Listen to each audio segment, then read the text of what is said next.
हनुमत्प्रसादस्तोत्रं विलासो वैदेही हृदयकमलोन्मीलनकला विदग्धो वाचां यः समभवदशोकावनितले प्रमाद्यलङ्केश स्मयविदलनोद्याममहिमा सददादस्माकं सुरभिरिह वाचा मधुरतां त्विषामीशं देवं यदि समुद्धच्छत्स्वकिरणं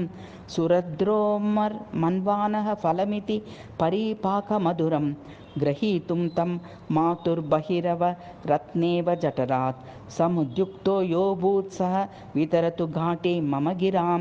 तुरासा हि स्तोकं रचितवती यस्मिन् न विनयं वितन्वन्तं स्तम्भं बदिरमवशं लोकमखिलं समादातुं क्लप्तं कति समीरं स्तुतिगिरः समान्तव्यात्यो दिवि समुदिता नः स चरणं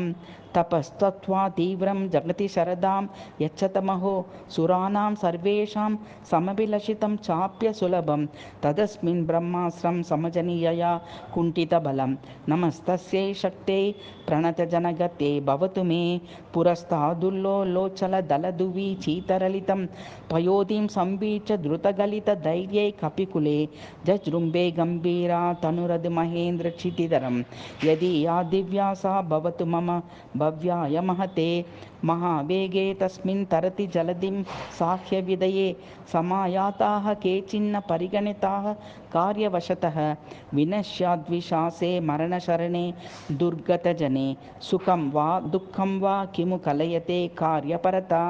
गभीरप्रोन्मीलन्नत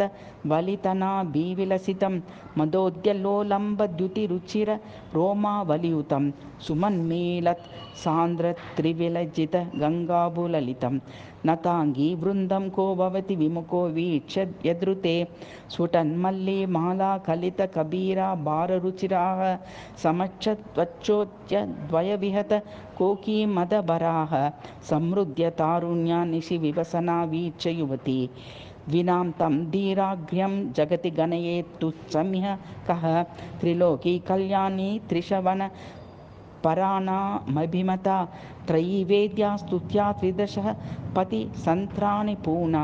दिदीपे शाकेव चितिनि पतिता पोन्नततरो रशोकोद्याने यन्नयन सुभगा दीप्तिकलिका दयासारद्रोणी दरदलितपङ्के रुहरुचिः शरज्योत्स्राधारा शमदन जनानन्दजननी अशोकोद्यानैर्चिकलितकरुणी कापिरुरुचे यदग्रे कल्याणी कलयतु स नः कामितमिह विलुप्ते विश्वासे विगतवति धैर्ये द्रुमतले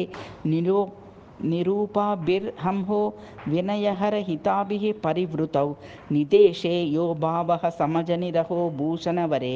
चिरादृष्टे देव्या तमनुगदितुं को नु चतुरः पटेयान् पवतो देहि सलिलमखिलं शोषकलिलं विधातुं लङ्कां वा वसितकलुषा मारुतसखः यदीयं वालग्रं स्वयमधिगतो नादः दहो समे देवो ह्यार्दं व्यपतनयतु गाढान्ध तमसं समुत्साहं भ्रूमं कथमिव कपीनां यदुदिते समुत्कण्ठा सर्वङ्कषपटुनि गम्भीरवचसि अहो दृष्टा सीतेत्यमृत रसनिष्यन्दमधुरे निशोधज्वालानामिव स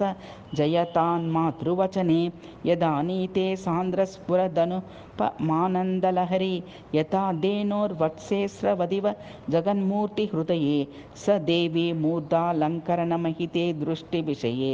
मनोस्यान्मे भूते प्रणतजन चिन्तामणिवरे जयतु जयतु रम्यं ब्रह्मचर्यस्य भाग्यं जयतु जयतु देव्या अञ्जनायाश्च भाग्यं जयतु च रघुवीरे भक्तिमद्भागधेयं जयतु विशरणनानां पक्त्रिं भागधेयं भैरोजीरङ्गनाथेन कृतं स्तोत्रं हनुमतः भूयाद्भूत्यै रसविदां भक्तिभाजां हनुमति इति भैरोजी रङ्गनाथकृतं श्री हनुमत्प्रसादस्तोत्रं सम्पूर्णम्।